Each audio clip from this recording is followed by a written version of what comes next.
Bueno chicos, bienvenidos a esta tercera clase. En esta clase vamos a ver el tema de la trata transatlántica y de la esclavitud.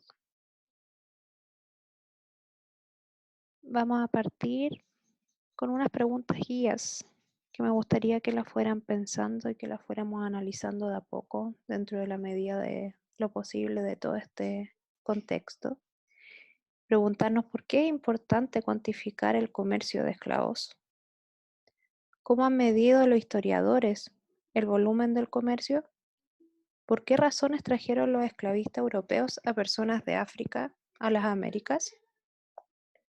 Para esto vamos a analizar un texto que es el capítulo 2 del libro que ya les había dicho que va a ser nuestra Biblia para este curso. El comercio de esclavos, América Latina, una evaluación historiográfica, de Roquinaldo Ferreira y de Tatiana Seijas.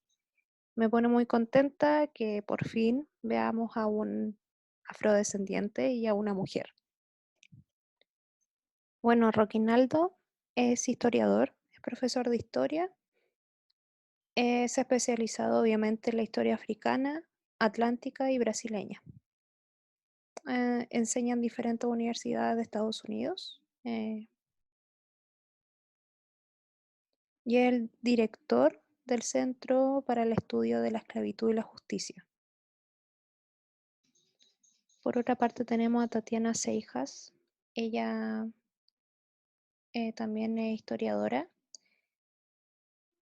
Su objetivo siempre ha sido trazar fronteras historiográficas y geográficas y reconstruir la experiencia de personas que no tuvieron privilegios, como los esclavos en este caso.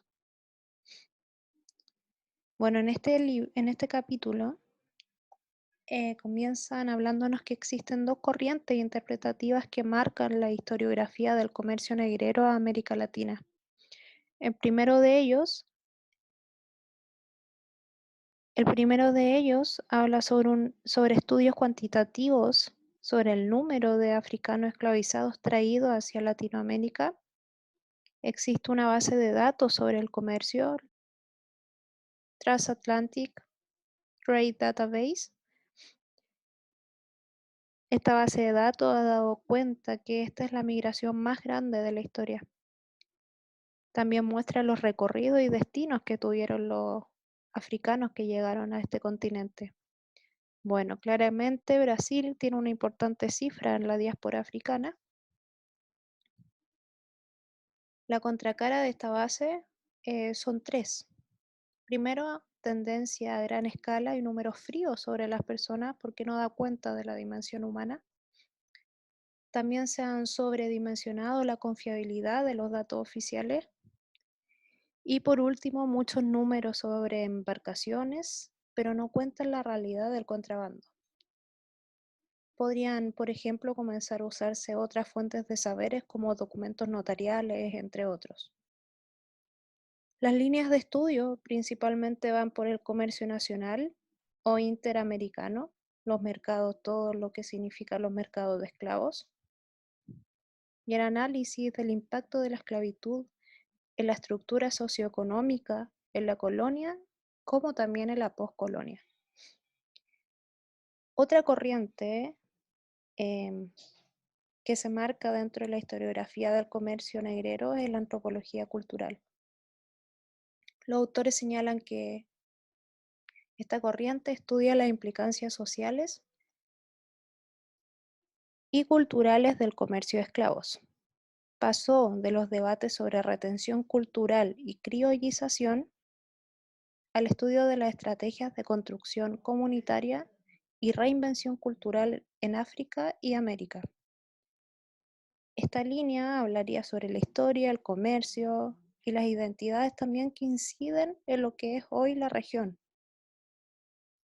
Acentúan lo que no se veía antes, la otra línea que hablamos recién, la dimensión humana y cómo los africanos lograron resistir y negociar en la esclavitud. Bueno, también hablan mucho del comercio ibérico que tuvo España, Portugal, Inglaterra, entre otros, entre 1580 y 1640 y también posterior a estos tiempos. y la cuantificación total que va entre 10 a 11 millones de personas que fueron forzadas a migrar a América Latina. Indudablemente este comercio impactó en los cambios socioculturales de esta región y también de otras, evidentemente también de África. Los autores entienden a la esclavitud como sostén de la sociedad colonial que continúa a pesar del abolicionismo. Bueno, luego empiezan a hacer unas fases. Nos hablan de la fase inicial, de las factorías portuguesas en África a las colonias ibéricas en América Latina. Hay una importancia de América Latina en el comercio transatlántico de esclavos por varios motivos. Uno, la catástrofe demográfica tras el arribo del colonialismo. Por lo tanto, necesitaban buscar mano de obra. En segundo lugar, el tráfico de Portugal en Europa. Y en tercer lugar, la extracción de productos primarios importantes en América Latina que querían exportar hacia Europa. Y todo el auge del sistema de plantaciones. Después ve toda la fase de la unión de las coronas de España y Portugal, de 1580 a 1640, reconsiderando el asiento portugués y el impacto socioeconómico de la esclavitud en la América española. Posteriormente se ve el tema del azúcar y Brasil, donde se replantea el comercio de esclavos hacia las colonias portuguesas de América. Y la última fase es la de Cuba y Brasil. Mientras se luchaba por terminar con la migración forzada, en Cuba el tráfico incrementó. Ambos procesos, a consecuencia de la revolución haitiana y de revueltas en Cuba y Brasil, que ayudaron y complicaron la abolición del comercio de esclavos. Bueno, los autores señalan que la esclavitud cumplió un rol central en la conformación del tejido social, cultural y político de toda la región de Latinoamérica. El comercio de esclavos hizo de este continente una zona con profundas conexiones socioculturales con África. No se puede cuantificar cuántas ni el peso de este acto en África, la dependencia social, la nueva esclavitud con presencia europea colonizante, etc. Aquí lograron construir comunidades entre africanos, colonos e indígenas. También realzó la resistencia, primero por la liberación, unión cultural y hermandad de la comunidad negra. Los grupos de élite se afianzaron y las jerarquías también. En América Latina el fin del tráfico fue recién en 1867, aunque sobrevivió y perduró un tiempo más en Brasil y Cuba.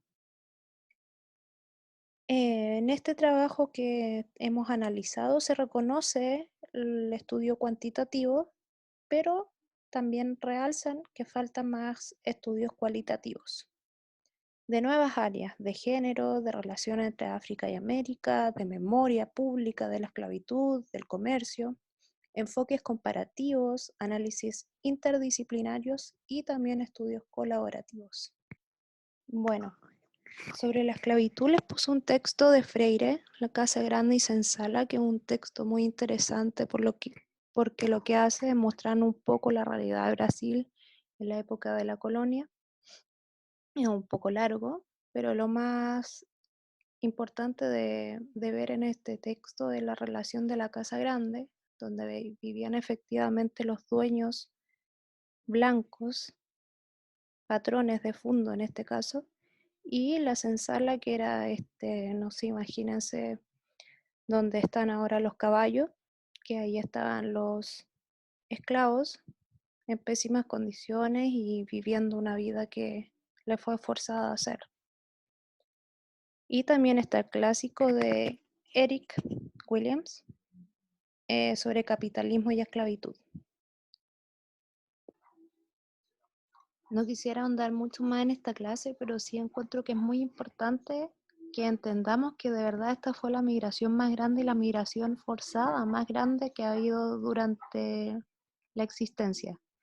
Y es necesario realizar una cuantificación del número de esclavos porque nos ayuda a entender las consecuencias económicas, políticas y socioculturales que provocó este hecho. Cuando empecé personalmente a estudiar el tema de los afrochilenos, Y luego me di cuenta de la esclavitud en sí y de las cifras y de los asientos, una cosa que para mí era impensable y que no lo conocía realmente. Me di cuenta de la magnitud y de la importancia que tiene también hablar sobre datos cuan- cuantitativos de lo que significó esta trata. Una metodología que usa la historia es la quiliometría. Es una teoría económica y estadística que sirve para entender también estos datos cuantitativos, pero también, y tal como se resalta en el capítulo 2 que hay que leer, no solo es importante esto de los términos cuantitativos del comercio, sino que hay que ver también las personas, la historia de la persona, la memoria que traían consigo, la memoria que les fue arrebatada y lo que fueron construyendo posteriormente. La mayoría de las fuentes que usan los historiadores son los registros de barcos, las bases de datos, los censos, las cartas diplomáticas, los billetes de venta, los archivos notariales, por ejemplo, las licencias para transportar a los esclavos. Todos esos datos nos dan finalmente esta estimación que va en algunos casos de los 10 a los 14 millones de personas que llegaron a América Latina. ¿Por qué los esclavistas europeos se involucran? Bueno, se involucran por varias cosas, pero principalmente por lo económico, por la disminución de la mano de obra indígena, para importar personas que pudiesen ser trabajadores que eran gratis, no le debían pagar por hacerse ese trabajo. Hay varios efectos culturales también sobre todo esto. Bueno, aquí al final me gustaría dejarles como tarea, pero tarea para ustedes, para que se entretengan igual en esta página que les pongo acá, sobre todo la de la base de datos del comercio y de los recorridos que hicieron los esclavos, para que la revisen y quienes se animen me pueden enviar algún mensaje diciéndome lo que le pareció esta página. A mí personalmente me impactó mucho cuando la vi. Es muy interesante, está en inglés, pero hay varios videos que, aunque uno no entienda el idioma, puede entender de lo que se está hablando.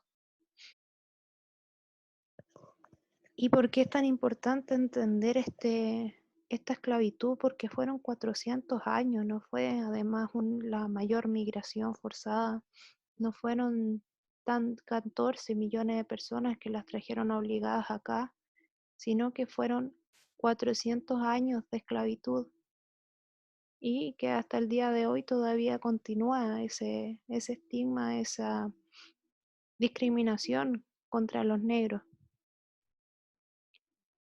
¿Y qué hace de esta América Latina una América afro-latinoamericana? Hay que entenderla y pararse frente a este continente como parte de África.